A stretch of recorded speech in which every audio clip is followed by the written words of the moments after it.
وَلَقَدْ يَسَّرْنَا الْقُرْآنَ لِلذِّكْرِ فَهَلْ مِن مُّدَّكِرٍ۔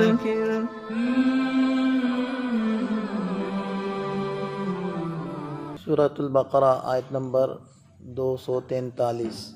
اعوذ باللہ من الشیطان الرجیم، بسم اللہ الرحمن الرحیم۔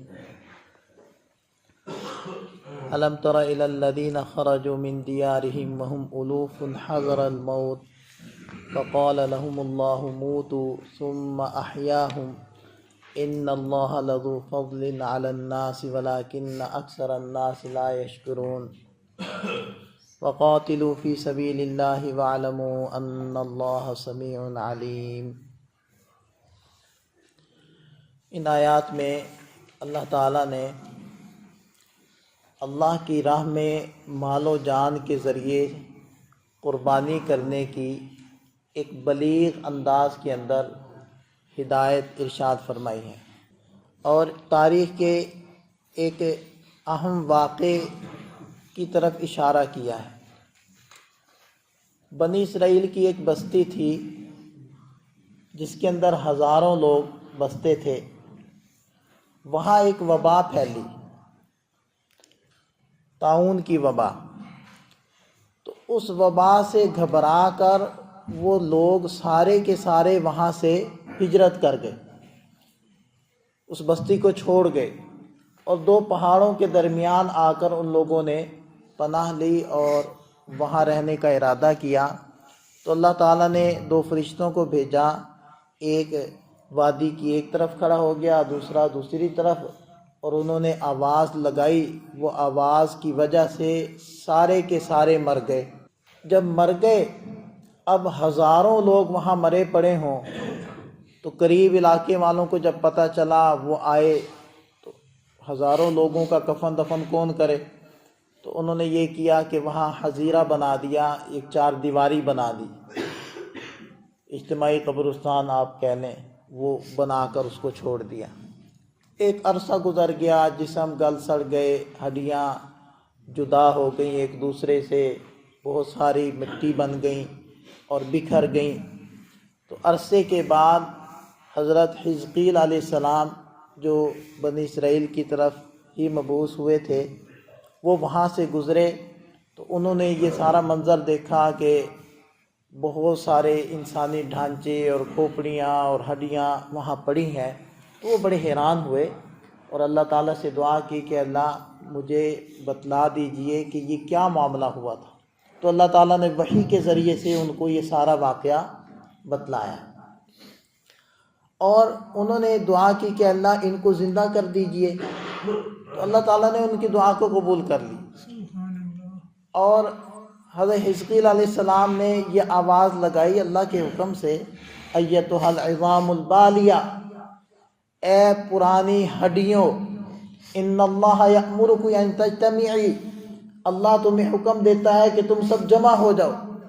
انہوں نے جب یہ بات کہی تو وہ ہڈیاں جس کے ذرات تھے، جس کے ٹکڑے تھے، وہ اکٹھے ہونے لگے، اور ہر ہڈی اپنی ہڈی کے ساتھ جڑنے لگی، اور جڑ کر سارے ڈھانچے مکمل ہو گئے۔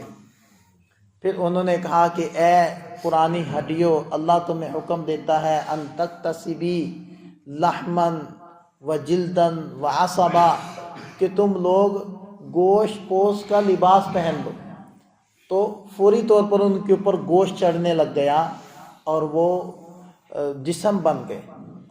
پھر انہوں نے کہا کہ اے ارواح، اللہ تمہیں حکم دیتا ہے کہ اپنے اپنے جسموں کی طرف لوٹ جاؤ۔ تو وہ روحیں اپنے اپنے جسم میں آ گئیں، اور وہ لوگ آنکھیں ملتے ہوئے اٹھ کھڑے ہوئے، حیران ہو کر ایک دوسرے کو دیکھ رہے تھے۔ وہ سب کی زبان پر تھا سبحانک لا الہ الا انت، سبحانک لا الہ الا انت، اے اللہ تیری ذات پاک ہے، تیرے علاوہ کوئی عبادت کے لائق نہیں۔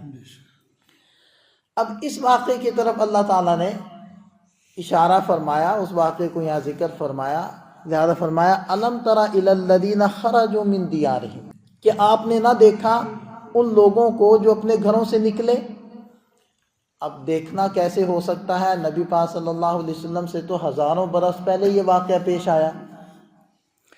تو دیکھنے سے مراد ہے یہاں دل کا دیکھنا، رؤیت قلبی، دل کا دیکھنے سے مراد ہوتا ہے جاننا۔ تو گویا کہ علم ترى معنی میں ہے علم تعلم، کہ آپ جانتے نہیں، اور جب معنی علم تعلم والا ہے تو پھر اس کو چھوڑ کر علم ترى کو کیوں استعمال کیا؟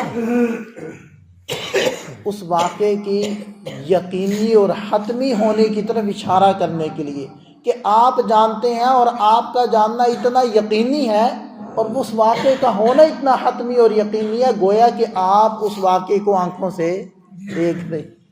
الم تر الی الذین، کہ آپ نے نہ دیکھا ان لوگوں کو خرجوا من دیارہم، جو اپنے گھروں سے نکلے، وہم الوف، اور وہ ہزاروں تھے، الف کہتے ہیں ہزار کو، مئتن 100، الف 1000، تو الفن کی جمع ہوگی الوف، ہزاروں۔ اور یہ کتنے ہزار تھے؟ تو عربی کا ایک ضابطہ ہے، جمع 2 طرح کی ہوتی ہے، جمع قلت اور جمع کثرت۔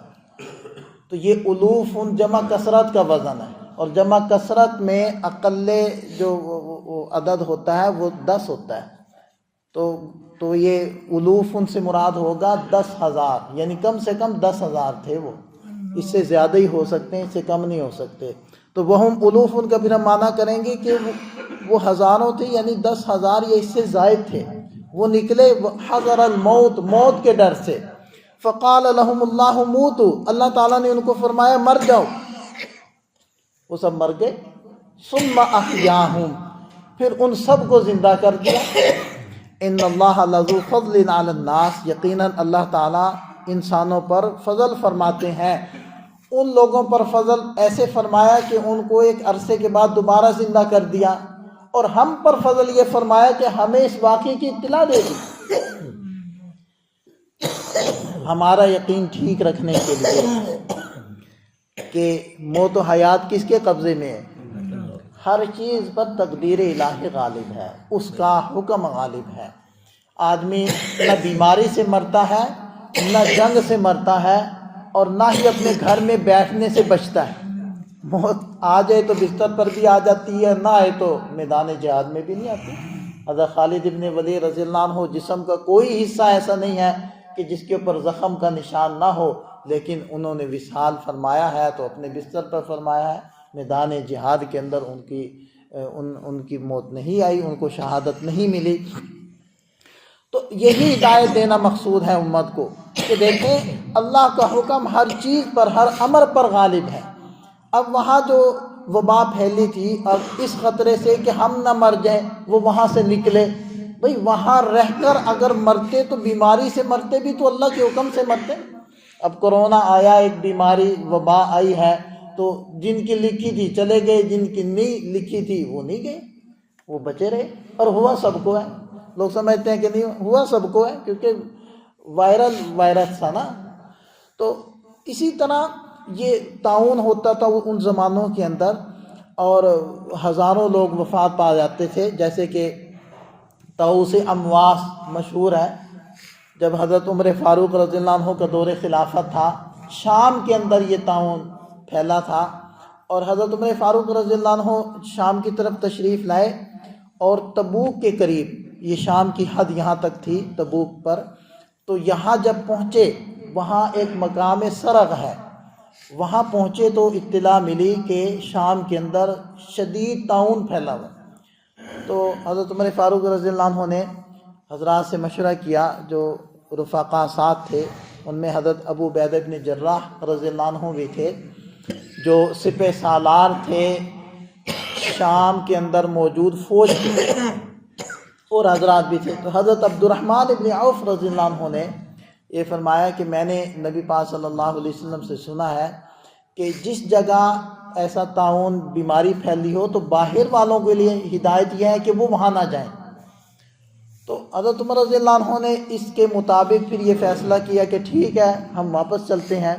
تو واپس جانے لگے تو حضرت ابو عبیدہ بن جراح رضی اللہ عنہ نے جذباتی ہو کر یہ بات فرما دی کہ اے عمر افرارا من قدر اللہ، اللہ کی تقدیر سے بھاگ رہے ہو؟ تو حضرت عمر رضی اللہ عنہ نے فرمایا نام نفر من قدر اللہ الی قدر اللہ، اللہ کی تقدیر سے بھاگ رہے ہیں اس کی تقدیر کی طرف۔ کہ ہم کون سا یہ عقیدہ بنا کر جا رہے ہیں کہ ہم یہاں نہیں جائیں گے تو بچ جائیں گے اور زندہ رہیں گے. موت نے تو ہر جگہ آنا ہے. تو ہمارے لیے ایک بڑی ہدایت یہاں سے یہ ملی کہ اپنے عقیدے کو ٹھیک رکھو. اور یہ ہدایت بھی آپ علیہ السلام نے جو دی ہے، جہاں بیماری پھیلی ہو وہاں باہر سے لوگ نہ جائیں. یہ اصل میں عقیدے کی حفاظت ہے کہ اگر باہر والا وہاں چلا گیا اور اپنی آئی پر مرا، سبب وہ بیماری بن گئی، تو مرتے ہوئے کہیں یہ اس کے ذہن میں خیال نہ ہو کہ میں کاش یہاں نہ آتا تو بچ جاتا. مسئلہ عقیدے کا ہے. پھر ساتھ میں اسلامی تعلیمات میں سے ایک یہ بھی مل گئی کہ جو چیز صحت کے لیے مضر ہو اس سے اعتراض کرنا چاہیے، اس سے بچنا چاہیے، اپنی جان کی حفاظت کرنی چاہیے. یہ بھی اس سے پتہ چل گیا. اسی طرح اس میں ایک ہدایت یہ بھی ہے کہ جو اس علاقے میں رہتے ہو جہاں یہ وبا پھیلی ہے، ان کے لیے حکم یہ ہے کہ وہ اس کو علاقے کو چھوڑ کر باہر نہ جائیں، کیونکہ ہر بندہ تو باہر جا نہیں سکے گا. اب جو پیسے والے ہوں گے وہ چلے جائیں گے، جو تگڑے ہوں گے، جو قوی ہوں گے وہ نکل پائیں گے، جو کمزور ہوں گے چاہے مالی اعتبار سے، چاہے بڑھاپے کی وجہ سے، چاہے کسی بھی وجہ سے، وہ بیچارے نہیں جا پائیں گے. تو آپ اندازہ لگائیں کہ بھی کسی علاقے سے مضبوط لوگ سارے ہی چلے جائیں، کمزور رہ جائیں، تو پیچھے والے تو بیچارے وہ تنہائی سے ہی مر جائیں گے. وہ بیماری سے تو مرے نہ مریں، وہ اکیلے پن کی وجہ سے مر جائیں گے، وہ چیزوں کی عدم دستیابی کی وجہ سے مر جائیں گے. تو یہ ہدایت دینا مقصود تھا. پھر دیکھیں کہ اگر کوئی وہاں سے نکل کر بچ گیا کیونکہ اس کی آیو ہی نہیں تھی، اب اس کا عقیدہ کیا بنے گا کہ دیکھیں میں بچ گیا، شکر ہے میں وہاں سے نکل آیا، اگر میں وہاں ہوتا تو میں بھی مر جاتا. یہ عقیدہ برباد ہو رہا تھا. اور امام بخاری رحمۃ اللہ علیہ نے حضرت یحییٰ ابن یعمر رحمۃ اللہ علیہ سے روایت لائی ہے، جو حضرت عائشہ رضی اللہ عنہا سے روایت کرتے ہیں کہ انہوں نے نبی پاک صلی اللہ علیہ وسلم سے پوچھا، اللہ کے رسول اگر کسی جگہ طاعون پھیل جائے تو وہاں کے لوگوں کو کیا کرنا چاہیے؟ تو آپ علیہ السلام نے فرمایا وہاں کے لوگوں کو ادھر ہی صبر کر کے رہنا چاہیے، وہاں سے باہر نہیں نکلنا چاہیے. اور عائشہ یہ بیماری یہ اصل میں ایک عذاب تھا جو پہلی قوموں پر اللہ تعالیٰ نے نازل کیا، اور اس کو مومنین کے لیے اللہ نے رحمت بنا دیا. جو اس بیماری کے علاقے میں صبر کر کے ٹھہرا رہے گا، اگر وفات پا گیا تو شہید مرے گا. تو یہ ایک رہنمائی دے دی گئی کہ وہیں رہنا ہے. تو بہرحال یہ واقعہ دیکھیں، اللہ تعالیٰ نے ذکر کیا کہ وہ ہزاروں لوگ موت کے ڈر سے ہی تو نکلے تھے. یہ نہیں ان کو پتہ تھا کہ جو بیماری بھیجنے والا ہے موت بھی اسی کے ہاتھ میں ہے. وہ پابند تو نہیں ہے کہ بیمار کر کے مارے، وہ بڑھا کر کے وفات دے، وہ بھوک دے کر کسی کی جان نکالے، وہ کسی کو ڈبو کر ہی وفات دے، وہ تو پابند نہیں ہے. وہ ایک حکم آیا ہزاروں مر کے ایک ہی لفظ سے. اور اس میں ہدایت دے دی کہ تم جہاد سے اس لیے نہ گھبراؤ کہ کہیں ہم مر نہ جائیں. اس لیے فرمایا کہ وقاتلوا فی سبیل اللہ، اللہ کے راستے میں جہاد کرو، لڑو. وَاعْلَمُوا، اور جان لو، ان اللہ سمیع علیم، اللہ تعالیٰ سب کو جاننے والے ہیں، سننے والے ہیں. اللہ تعالیٰ ہمارے عقائد کی حفاظت فرمائے، اپنی ذات اور صفات کا یقین ہم سب کو نصیب فرمائے.